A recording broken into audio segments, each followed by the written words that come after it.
Elivaldo Barbosa, já aqui com a gente. Elivaldo, tudo bem? Boa tarde. Tudo tranquilo, Joelson. Boa tarde e obrigado a você que segue a nossa companhia. Elivaldo Barbosa ia jogar futebol no final de semana e as pessoas paravam e perguntavam: e o dinheiro do Fundef, Elivaldo? Já saiu alguma coisa? Pois não é, rapaz. Ia ao supermercado e a pergunta voltava: Elivaldo, mas me diga uma coisa, e aqueles recursos do Fundef?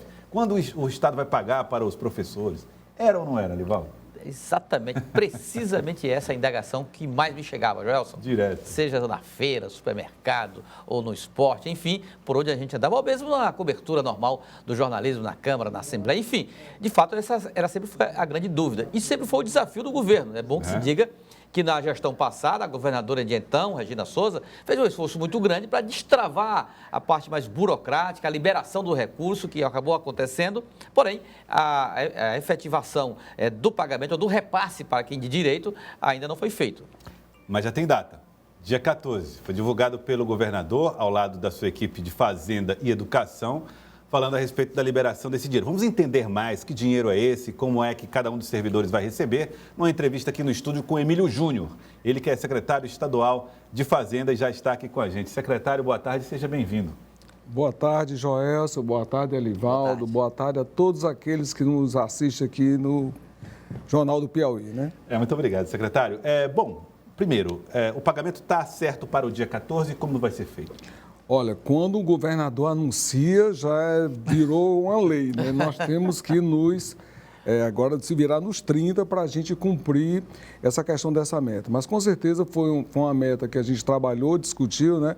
Ela é fácil não é tão simples, mas ela é fácil de atingimento. Então, com certeza, até o dia 14, essas pessoas que têm direito ao Fundef e também ao abono complementar do Fundeb receberão esses recursos. Então não está descartada a possibilidade do pagamento sair antes?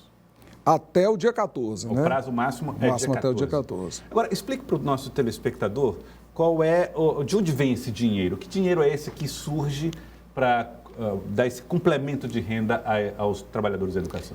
Em primeiro lugar, a questão dos recursos do Fundef, né? Foi uma ação que o Estado ganhou, né? Lá atrás, então, em relação àquilo que era repassado pela União como valor do antigo Fundef, uma atualização que não foi feita, né?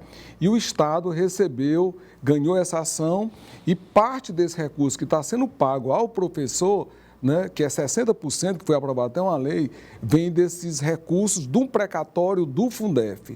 Então, esse ano o Estado recebeu na ordem de 179 milhões de reais, 60% disso a nossa governadora Regina Souza, ainda em exercício, aprovou uma lei, né, e 60% que daria hoje 107 milhões estão sendo destinados ao profissional de magistério. O restante é aplicado onde? Aí, o restante, como são as ações do Fundef, né, que são complementares ao Fundeb, com certeza essas ações vão em benefício da educação, né?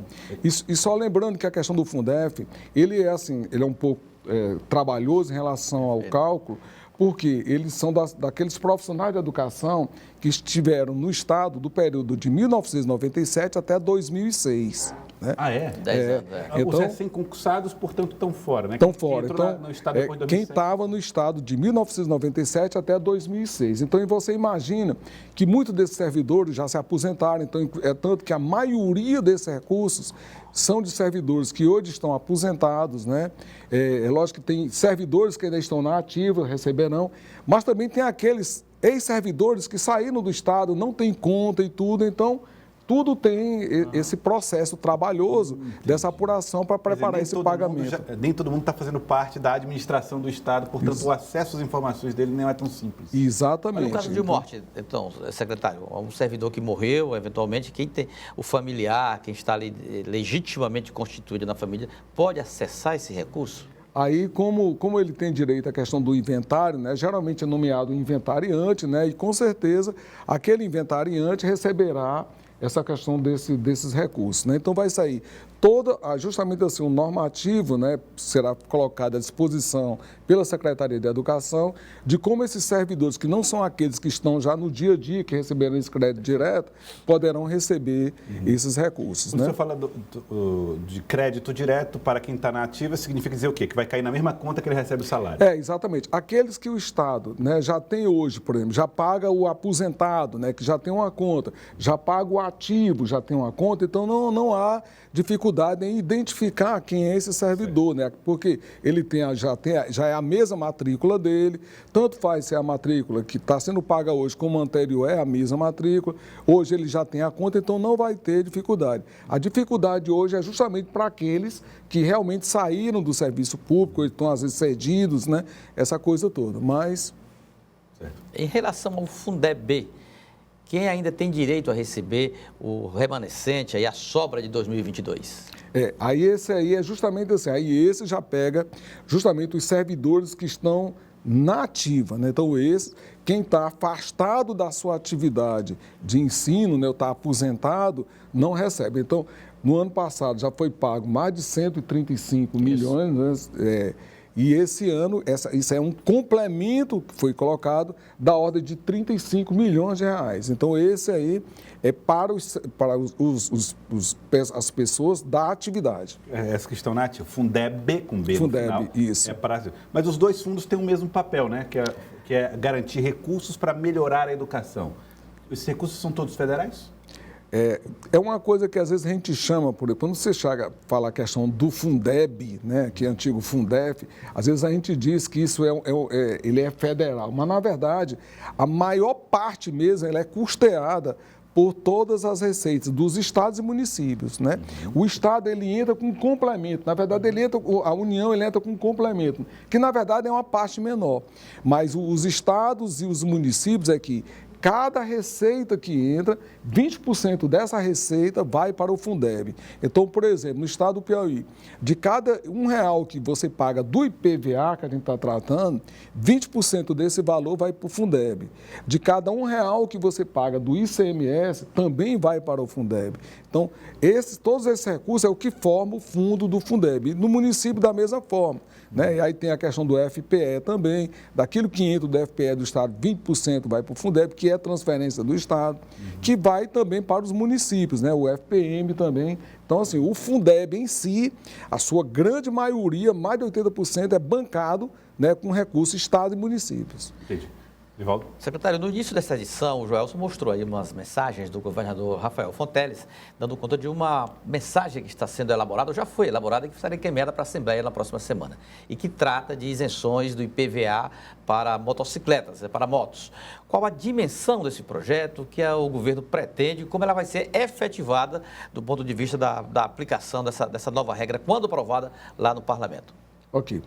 Primeiro, é muito importante a gente recapitular por que está sendo colocada essa ação, para que não entre só a questão do financeiro, essa coisa toda. Na verdade, com os estudos, né, já apontam, né, que grande parte dos acidentes, né, que entram nos hospitais públicos e tudo, vem de acidentes de automobilísticos, né? E a sua grande maioria esmagadora é a questão de motos, né? Então, o Estado vem começando algumas ações de fiscalizações, inclusive educativas nesse setor. A gente tem percebido várias blitz aí durante a capital, né, e em outras cidades também do interior acontecendo essas blitz.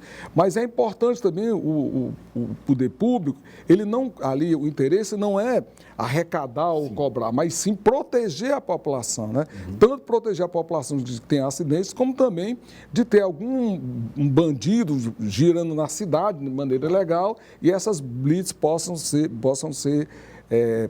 trabalhadas vinculando a ele. Agora, com relação a isso, você tem muitas pessoas, né, de baixa renda que estão também em dificuldade em colocar a sua moto em dia. Então, foi com isso que o governador do estado, né, com a sua sensibilidade, voltando isso aí, então ele colocou essas medidas.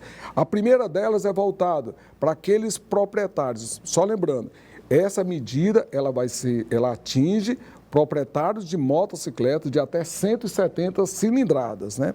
Então, a primeira medida é aqueles que têm débitos, tanto do IPVA como da taxa de licenciamento, como das multas, né?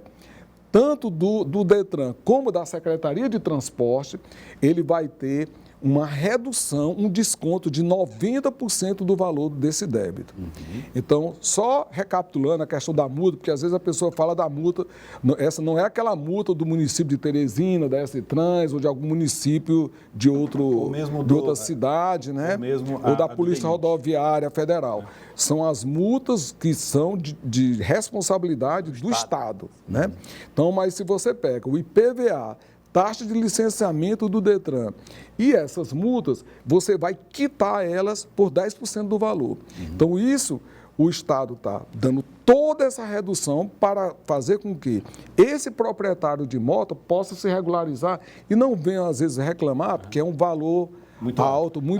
Eu fico com uma dúvida, secretário, porque quando é proposto refinanciamentos pelo governo do Estado, existe uma série de critérios a serem obedecidos para evitar que essa ferramenta não seja utilizada de forma abusiva e até cause prejuízo aos cofres. Como é que vocês vão fazer para que isso não seja interpretado como um refis, por exemplo, quando tramitar na Assembleia? E aí é o complemento que a gente vai fazer e tudo. Além disso que está sendo colocado, essas reduções, como a gente quer que o proprietário dessas motos ande regular, então está saindo também uma redução do licenciamento de motos. Então, por exemplo, aquelas motos,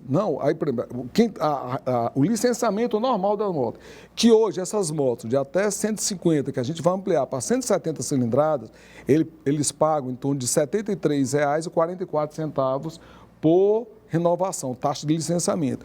O Estado está dando um desconto que isso vai chegar a R$ 49,00. Eu vi até o nosso secretário de Segurança, Chico Lucas, falando que você vai contribuir menos de R$ 5,00 por mês para ter o seu licenciamento em dia, né? A outra coisa, o Estado também está dando para a questão do primeiro emplacamento. Então, aquilo que você vai emplacar uma moto a primeira vez, que hoje você tem que pagar em torno de R$ 146,50, vai ter uma redução para R$ 99,00. E também para a habilitação. O Estado está incentivando a que esses proprietários de moto andem de maneira regular.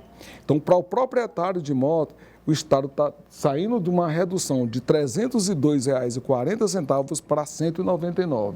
Então, é algo que o Estado está dando todas as condições, né, para que esse proprietário de moto possa andar de maneira irregular. Agora, só complementando aquilo que você falou, que ele não seja interpretado, porque, primeiro é a questão do foco em si.